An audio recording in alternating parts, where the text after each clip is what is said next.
Olá, caríssimos irmãos e irmãs, sejam bem-vindos a mais um áudio desta segunda-feira, dia 4 de outubro de 2021, né? Tá certo que 2020 não terminou, mas já estamos em 2021, indo para 2022, né? Nós estamos na 27ª semana do tempo comum, né? E nesse dia nós lembramos, né, um dos santos mais importantes que todos gostam, que todos sentem carinho, que é São Francisco de Assis. Se não me engano, hoje também é dia da luta contra a violência ou a proteção dos animais, mas no caso eu tenho que fazer um parecer, né? De que é muito conveniente você trazer a figura de São Francisco de Assis para assuntos mundanos, desde que se caiba, que se entre, que se encaixe, principalmente, em algumas demandas e preocupações num contexto atual, sociológico, antropológico. Já vamos falar meio difícil aí, né? Não digo histórico, vai ser histórico daqui 20, 30 anos, né? Mas deverá ser analisado. Então hoje todo mundo está usando a imagem de São Francisco, muitas pessoas que nem são católicas ou que se dizem católicas não praticantes, mas aliás esse termo do IBGE é ridículo, né? Termo desses de pesquisa, não existe católico não praticante. A mesma coisa é dizer que existe evangélico não praticante, isso existe, será? Um bandista não praticante? Por que o católico tem que ser não praticante? Provavelmente isso é alguma coisa para detonar mesmo a cabeça do povo brasileiro, né? O católico não praticante é aquilo que alguns padres, até o padre Gabriel Vilaverde falou ontem no acampamento mariano, né? Tem uma pregação, vá lá no Canção Nova Play, já deve estar lá a pregação que ele fez às 11 horas da manhã de domingo, dia 3. Não existe católico não praticante. Tem sem vergonhice, né? Tem ateísmo, paganismo, abandono da religião, isso existe. O resto aí é bobeira, certo? Então a gente vai ver muitas postagens de pessoas que nunca se declararam nada na religião e estão usando a imagem de São Francisco, tá? Então que Deus tenha piedade dessas pessoas. Se isso for para a conversão deles, ótimo, mas é reduzir, é aquela história de Santo Antônio. É você reduzir um santo em que a graça e a glória de Deus se manifestou na vida dele. São Francisco teve chagas, era praticamente um eremita, ele, ele fazia conexão com Deus a partir da natureza, era poético, doidinho também, né? Tem uma história de vida maravilhosa, de muita luta, muito sacrifício. E aí eu arremato com uma observação a respeito de São Francisco, feita, se não me engano, pelo padre Paulo Ricardo para a data de hoje. Todos falam de São Francisco, desse amor aos animais, desse amor à ecologia, à natureza. Digamos que ele foi o primeiro santo a tratar desse assunto, mas se for ver, temos que entender num contexto medieval. Era num lado mais poético, o respeito à natureza, essa conexão e tudo para entrar em conexão com o próprio Deus. E aí, Padre Paulo Ricardo, ele começa então incita mesmo, né, a uma reflexão que todos querem ser como São Francisco nessa parte, defensor dos animais, o santo agroecologia, da ecoecologia, da ecologia em geral. Nossa, o que eu estou inventando moda? Mas ninguém deseja a cruz que São Francisco tomou para si. E essa é uma cruz difícil. Ele fazia várias quaresmas penitenciais, que eu já falei, quando terminou a quaresma de São Miguel Arcanjo, né? Isso é apenas uma de tantas outras quaresmas que ele fazia. E você se achando que fazendo a quaresma normal, que leva a Páscoa do Senhor, mais a quaresma de São Miguel Arcanjo, você estava bombado, né? Você estava se achando, né? São Francisco fazia acho que 5 quaresmas, incluindo essas duas. Fora que ele apresentou chagas, né? Ele teve problemas com os novos irmãos que estavam entrando na congregação dos pequeninos, dos frades. Outra coisa também, não é só isso, é não desejarmos viver o carisma franciscano, que é a irmã pobreza, a miséria. Ele se fez como os irmãozinhos que ele cuidava. Não tinha calçado na época do inverno, né? Tem muitas coisas, muitos detalhes a respeito de São Francisco. Ele foi a própria imitação de Cristo, ele foi o próprio Cristo novamente naquela época. Isso ninguém quer. Só querem a fachada, justamente a coisa menos importante da faceta de São Francisco. Desculpa falar, mas a parte mais importante é justamente ele ter renunciado à família dele, ele era nobre, ele se entregou, digamos, talvez para os olhos do mundo, para um devaneio chamado Jesus, mas ele se tornou o próprio Jesus, a imitação, ele quis ser tanto imitar Jesus, que ele simplesmente assumiu as chagas, ficou magro, ficou doente, cuidava dos pobrezinhos, conseguiu falar com o Papa, conseguiu falar até com o inimigo dos cristãos na época, que era o muçulmano lá, que eu esqueci o nome, né? Porque ele foi um instrumento da paz. E justamente a oração de São Francisco, que é tão belo, tão bonito, ninguém segue, né? É muito bonito, Senhor, fazei de mim um instrumento da vossa paz. Mas a partir do momento que nós somos a imitação de Cristo. Então, na minha concepção, num contexto medieval da época, São Francisco foi um trovador, foi um poeta do seu tempo, louvando ao Senhor Jesus com sua vida, com seu corpo, com seu espírito e com sua alma, né? Se falarem outra coisa, não estamos falando do mesmo São Francisco, por mais que fale do Dia dos Animais, protetor dos animais, que amava toda a natureza em volta, a ecologia. Não é o São Francisco. São Francisco, ele é a renúncia, a imitação de Cristo. Literalmente, ele leigo, não era padre, não tinha formação nenhuma. Padre era Santo Antônio, né?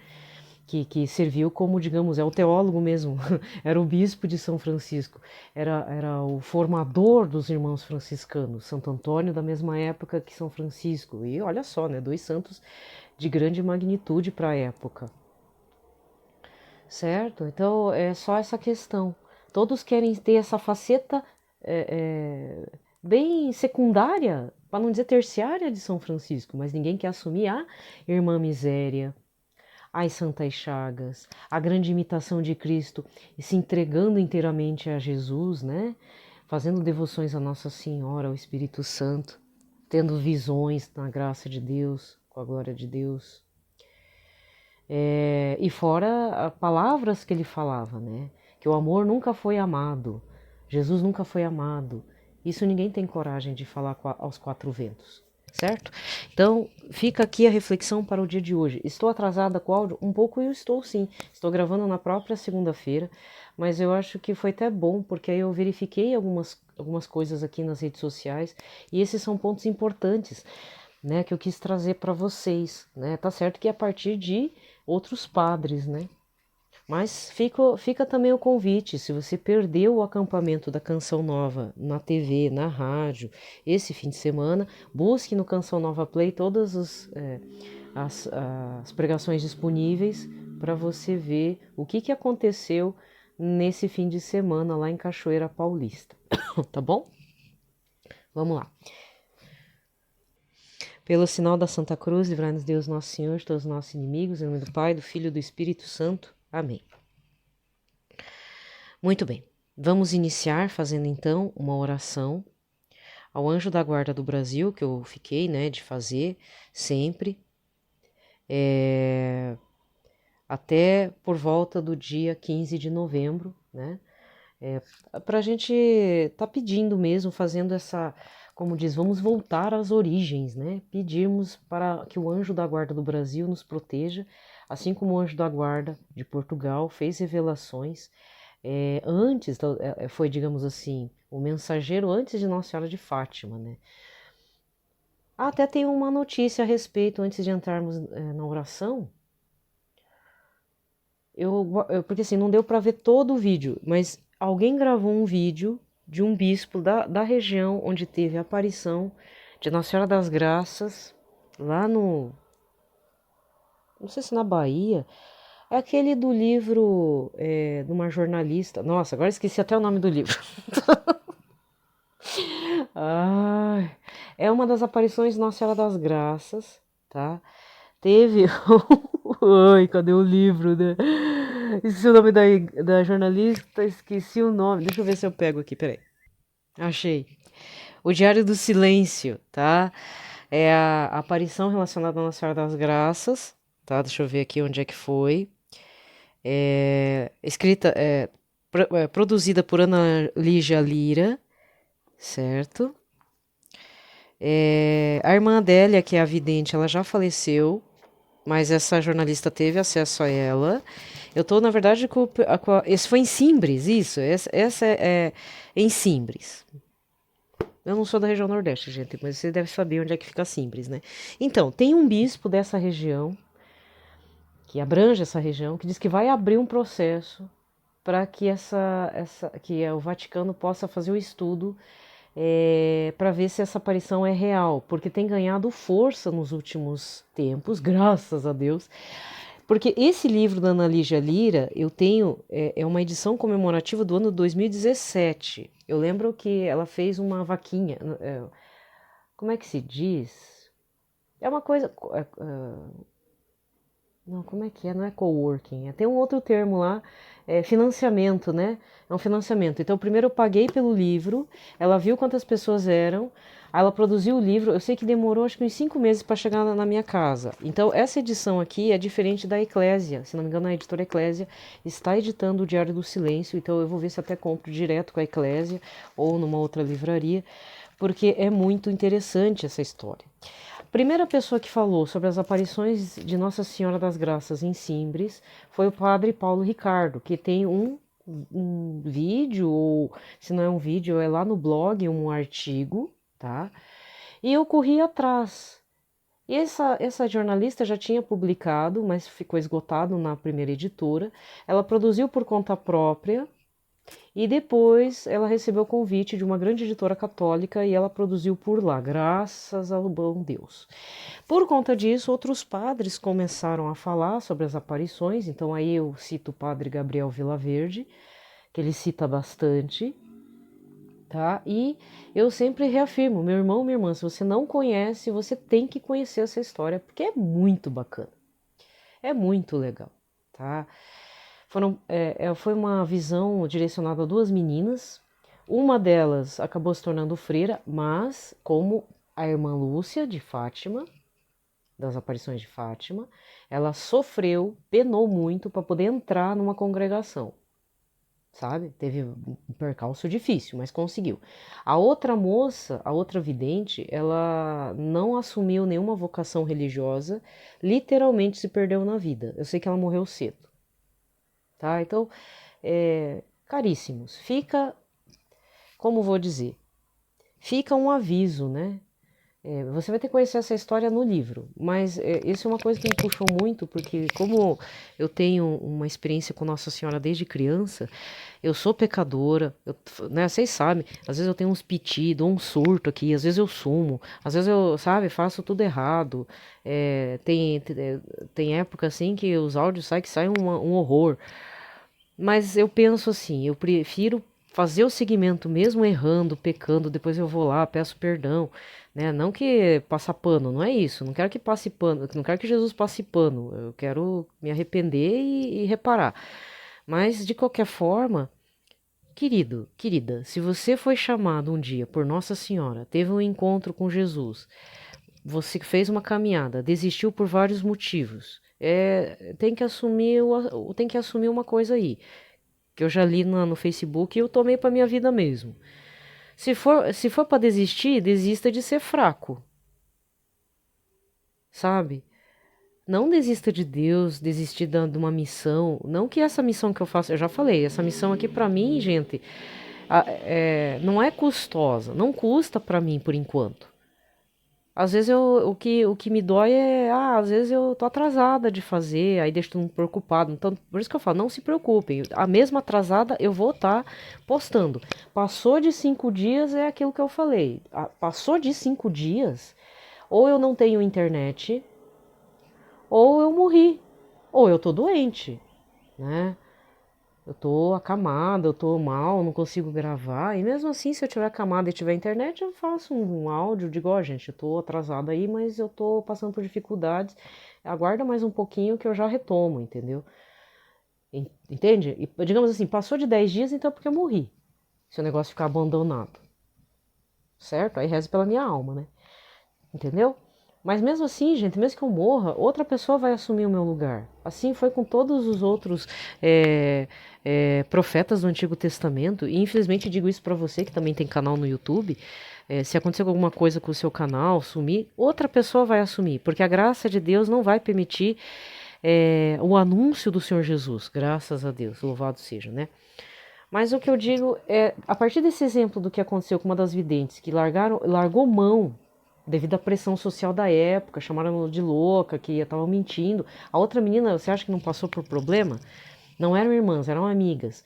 A outra menina penou muito, só que acabou morrendo. Então, eu não sei se de desgosto ou enfim, mas mesmo assim não é um final legal, entendeu? De nossas vidas. A gente tem que tentar testemunhar aquilo que a gente recebeu, uma visão, um chamado, mesmo que ninguém acredite se você teve uma visão também junto, né? Às vezes uma visão particular, eu tive quando houve a minha reconversão. Foi algo muito forte, mas de qualquer forma eu penso assim, ninguém mais precisa ficar sabendo. O que as pessoas precisam ficar sabendo é que estou tentando anunciar Jesus. Jesus tem que aparecer mais que eu. Jesus é o meu estandarte.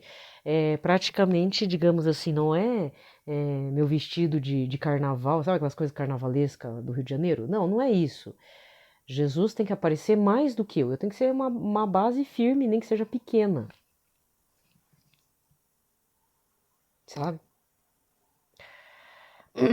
Entende? Então, eu só estou dando um alerta. Você que foi chamado, houve um chamado na sua vocação. Não estou falando para você ser freira, de membro de comunidade, não.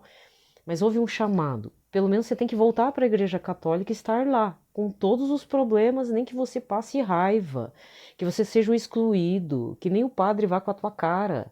Mas você tem que testemunhar Cristo. Você acha que a vida de São Francisco foi fácil também? Foi chamado de doido. São Padre Pio de Petrautina, do mês passado, quase que é excomungado, expulso da Igreja Católica. Por quê? Porque acharam que ele estava se machucando para fazer as missas. Entendeu? Mas tem louco pra tudo também, né? Então, por prudência, a Igreja Católica toma medidas drásticas, que parecem exclusões, né? Tá? Certo? Então, volte para a igreja, meu irmão, minha irmã, não desanima. E se você acha que não tá fazendo nada na igreja, leva a Bíblia na missa. Eu não pude levar esse fim de semana, gente. Eu vou falar bem na real. Eu tava, não sei, me deu um perereco na cabeça, porque antes de eu entrar em TPM, eu tenho algumas semanas que eu fico muito na raiva. Bateu uma raiva, uma bad raivosa. Tava chovendo também, não levei a Bíblia, eu levei o aplicativo, né, do celular. Mas aí eu quero ver se nesse domingo aí, ou dia de Nossa Senhora de Aparecida, eu levo a Bíblia, começo a levar, porque é um testemunho, né, gente? É uma coisa bacana, certo? Muito bem. Vamos para a oração do anjo da guarda. Ó Deus, cuja providência não conhece limites, vós nos concedestes um anjo que vela sobre a nossa nação. Nós os suplicamos que, com o auxílio deste divino guardião, conservemos a fé, a esperança e a caridade, vivendo na paz e na concórdia nesta terra de Santa Cruz. Por nosso Senhor Jesus Cristo, vosso Filho, na unidade do Espírito Santo. Amém.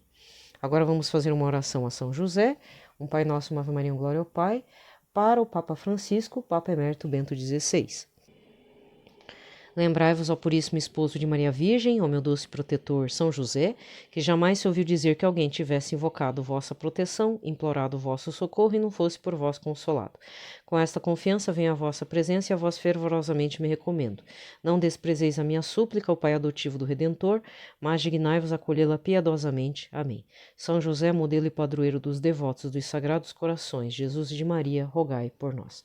Pai nosso que estais nos céus, santificado seja o vosso nome, venha a nós o vosso reino, seja feita a vossa vontade, assim na terra como no céu. O pão nosso de cada dia nos dai hoje, perdoai-nos as nossas ofensas, assim como nós perdoamos a quem nos tem ofendido. Não nos deixeis cair em tentação, mas livrai-nos de todo mal. Amém. Ave Maria, cheia de graça, o Senhor é convosco, bendita sois vós entre as mulheres, bendito é o fruto do vosso ventre, Jesus. Santa Maria, Mãe de Deus, rogai por nós, pecadores, agora e na hora de nossa morte. Amém. Glória ao Pai, ao Filho e ao Espírito Santo, como era no princípio, agora e sempre. Amém. Muito bem, a primeira leitura deste dia 4 de outubro é Jonas, capítulo 1, versículos de 1 e até o capítulo 2, versículos 1 e 11. A palavra do Senhor foi dirigida a Jonas, filho de Amati, que dizia: Levanta-te e põe-te a caminho da grande cidade de Nínive e anuncia-lhe que sua perversidade subiu até a minha presença. Jonas pôs-se a caminho a fim de fugir para Tarsis, longe da presença do Senhor. Desceu a Jope e encontrou o navio com destino a Tarsis, que adquiriu essa passagem e embarcou com os outros passageiros para essa cidade, para longe da presença do Senhor. Mas o Senhor mandou um vento violento sobre o mar, levantando uma grande tempestade que ameaçava destruir o navio. Tomados de pavor, os marinheiros começaram a gritar, cada qual ao seu Deus, e lançaram ao mar a carga do navio para o aliviar. Jonas havia descido ao porão do navio, deitara-se e dormia a sono solto. O chefe do navio foi vê-lo e disse: Mas como? Tu dormes? Levanta-te e reza a teu Deus, talvez ele se lembre de nós e não morramos. Disseram entre si os marinheiros: Vamos tirar a sorte para saber por que nos acontece esta desgraça. Ao lançarem a sorte, esta caiu sobre Jonas, e disseram-lhe: Explica-nos por culpa de quem nos acontece essa desgraça. Qual é a tua ocupação e onde você vem? Qual é a tua terra e de que povo és? Ele respondeu: Eu sou hebreu e temo o Senhor Deus do céu, que fez o mar e a terra firme. Aqueles homens ficaram possuídos de grande medo e disseram: Como é que fizeste tal coisa? Pelas palavras dele, acabavam de saber que estava fugindo da presença do Senhor. Disseram então: Que faremos contigo para acalmar o mar? Pois o mar enfurecia-se cada vez mais. Jonas respondeu: Tomai-me e lançai-me ao mar, e ao mar vos deixará em paz. Eu sei que por minha culpa se desencadeou sobre vós esta grande borrasca. Os marinheiros, à força de remar, tentavam voltar à terra, mas em vão, porque o mar cada vez mais se encapelava contra eles. Então invocaram o Senhor e rezaram: Suplicamos-te, Senhor, não nos deixemos morrer em paga pela vida deste homem. Não faças cair sobre nós esse sangue inocente. Fizesse, Senhor, valer sua vontade. Então tomaram Jonas, atiraram-no ao mar, e a fúria do mar cessou. Invadiu esses homens um grande temor do Senhor. Ofereceram-lhe sacrifícios e fizeram-lhe votos. Determinou o Senhor que um grande peixe viesse engolir Jonas, e ele ficou 3 dias no ventre do peixe. Então o Senhor fez o peixe vomitar Jonas na praia. Palavra do Senhor. Responsório de hoje, Jonas, capítulo 2, versículos de 2 a 8, com o refrão: Retirastes minha vida do sepulcro, ó Senhor. Do fundo do abismo, do ventre do peixe, Jonas rezou ao Senhor, o seu Deus, a seguinte oração: Retirastes minha vida do sepulcro, ó Senhor. Na minha angústia clamei por socorro, pedi vossa ajuda do mundo dos mortos, e vós me atendestes. Retirastes minha vida do sepulcro, ó Senhor. Senhor, me lançastes no seio dos mares, cercou-me a torrente, vossas ondas passaram com furor sobre mim. Retirastes minha vida do sepulcro, ó Senhor. Então eu pensei: eu fui afastado para longe de vós, nunca mais hei de ver vosso templo sagrado. Retirastes minha vida do sepulcro, ó Senhor. E quando minhas forças em mim acabavam, do Senhor me lembrei, chegando até vós a minha oração. Retirastes minha vida do sepulcro, ó Senhor. Evangelho de hoje, Lucas 10, versículos 25 a 37. Naquele tempo, um mestre da lei se levantou e, querendo pôr Jesus em dificuldade, perguntou: Mestre, que devo fazer para receber em herança a vida eterna? Jesus lhe disse: Que está escrito na lei? Como lês? Ele então respondeu: Amarás o Senhor teu Deus de todo o teu coração e com toda a tua alma, com toda a tua força e com toda a tua inteligência, teu próximo como a ti mesmo. Jesus lhe disse: Tu respondestes corretamente. Faze isto e viverás. Ele, porém, querendo justificar-se, disse a Jesus: E quem é o meu próximo? Jesus respondeu: Certo homem descia de Jerusalém para Jericó e caiu nas mãos de assaltantes. Estes arrancaram-lhe tudo, espancaram-no e foram-se embora, deixando-o quase morto. Por acaso um sacerdote estava descendo por aquele caminho. Quando viu o homem, seguiu adiante pelo outro lado. O mesmo aconteceu com o levita. Chegou ao lugar, viu o homem, seguiu adiante pelo outro lado. Mas um samaritano que estava viajando chegou perto dele, viu e sentiu compaixão. Aproximou-se dele, fez curativos, derramando óleo e vinho nas feridas. Depois colocou o homem em seu próprio animal e levou-o a uma pensão onde cuidou dele. No dia seguinte, pegou 2 moedas de prata e entregou-as ao dono da pensão, recomendando: Toma conta dele. Quando eu voltar, vou pagar o que tiveres gasto a mais. E Jesus perguntou: Na tua opinião, qual dos 3 homens foi o próximo do homem que caiu nas mãos dos assaltantes? Ele respondeu: Aquele que usou de misericórdia para com ele. Então Jesus lhe disse: Vai e faze a mesma coisa. Palavra da salvação. Bem, a liturgia da palavra desse domingo, tá? Então, esse foi a liturgia de hoje. A liturgia deste domingo, 27º do tempo comum, foi Marcos 10, versículos 2 a 16, em que Jesus é posto à prova a partir de um detalhe sobre a questão do divórcio, se um homem pode se divorciar da mulher. E Jesus explica na reta, né? Curto e grosso. Não, curto e educado. Jesus é mais educado, tá bom? Muito bem. Vamos lá. Vamos para a leitura de um parágrafo do Catecismo da Igreja Católica, parágrafo 1119. Formando com Cristo cabeça, como que uma única pessoa mística, a Igreja age nos sacramentos como comunidade sacerdotal, organicamente estruturada. Pelo batismo e pela confirmação, o povo sacerdotal é capacitado a celebrar a liturgia. Por outro lado, certos fiéis, revestidos de uma ordem sagrada, são instituídos em nome de Cristo para apacentar a Igreja por meio da palavra e da graça de Deus. Eu vou continuar porque senão perde o sentido do parágrafo, tá? Então vamos para o parágrafo 1120 agora. O ministério ordenado ou sacerdócio ministerial está a serviço do sacerdócio batismal. Garante que nos sacramentos é Cristo que age pelo Espírito Santo para a Igreja. A missão de salvação confiada pelo Pai e seu Filho encarnado é confiada aos apóstolos e por meio deles a seus sucessores. Recebem o Espírito de Jesus para agir em seu nome e em sua pessoa. Assim, o ministro ordenado é o elo sacramental que liga a ação litúrgica àquilo que disseram e fizeram os apóstolos, e por meio destes ao que disse e fez Cristo, fonte e fundamento dos sacramentos. Tá? Gente, eu vou me despedindo por aqui, desejo a todos uma ótima segunda-feira, fiquem em paz, na paz de Cristo. E São Francisco de Assis, rogai por nós.